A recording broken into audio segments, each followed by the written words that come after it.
The road to finding effective and efficient solutions to kidnapping and other acts of terrorism is not paved in gold. Though terrorism remains a global challenge, countries are implementing creative and technology-led solutions to counter terrorists. So what can be done to stop kidnappers, and what does the future of Nigeria's security look like?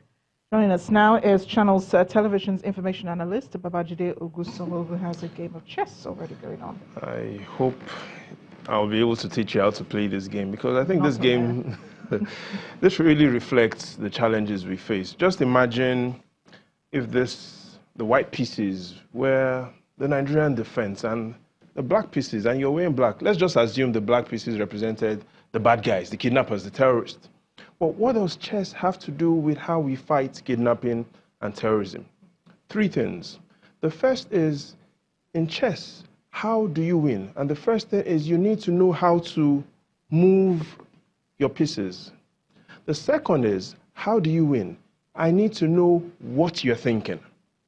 And the third and final step to winning is, I also need to ensure that you do not know what I'm thinking. So let's take it step by step. The first is knowing how to move your pieces. We need to know what sort of battle are we involved in? What sort of battle are we facing with the kidnappers? And the evidence shows this isn't conventional warfare.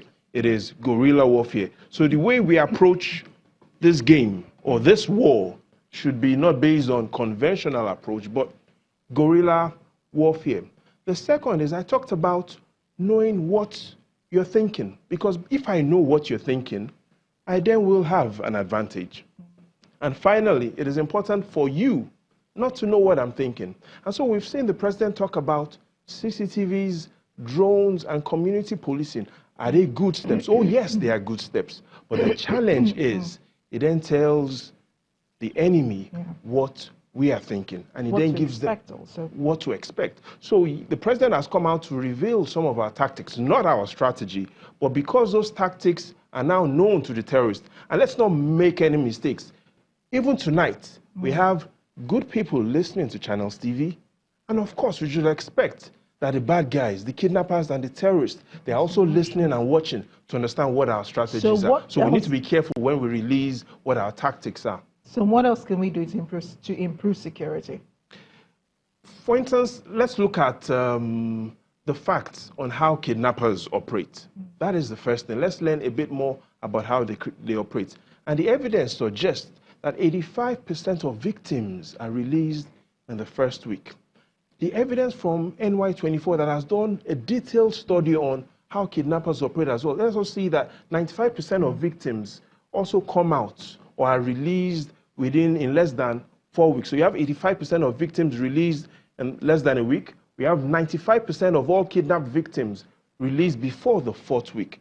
And only 5% of victims are held for more than 4 weeks. Now, what is the intelligence in this?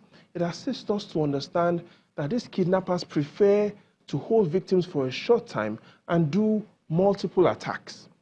That is their strategy based on all the evidence. It is kidnap, hold for a short time, let go, and then kidnap the next victim. So clearly, yes, we have the evidence that that is their strategy, and we then need to use such information to fight them, especially because we know that every kidnapper wants to escape. Right. And so we need to focus more on how they also escape and make sure we block those routes of escape. Then how do non-security factors influence security, especially indicators such as illiteracy, low level of education, and unemployment? That's a lot, and you're not playing this game. But here's what we need to focus on. Today, it is complicated to be able to identify all the causes of insecurity. But there's one factor that we can talk about, and that is the catalyst to kidnapping, the catalyst to terrorism. You know what the catalyst is? That thing that speeds up the reaction. And unemployment is the catalyst. So let's take a look at how Nigerians have been idle since 2014. And the evidence shows that in 2014, when we were at the peak of terrorism, there were 1.5 million Nigerians that had nothing to do. And by 1.5 million Nigerians, I'm not talking about those that have part-time or full-time jobs, Nigerians that had nothing to do, 1.5 million. The evidence today shows that there are 9.7 million Nigerians that have nothing to do. That's 6 times what it was in 2014. So clearly we can identify some of the catalysts to the challenges of kidnapping and terrorism. But in the final analysis, there's one thing that we should recommend, and that is how do we win this fight? And that we can listen to the words of Bobby Knight.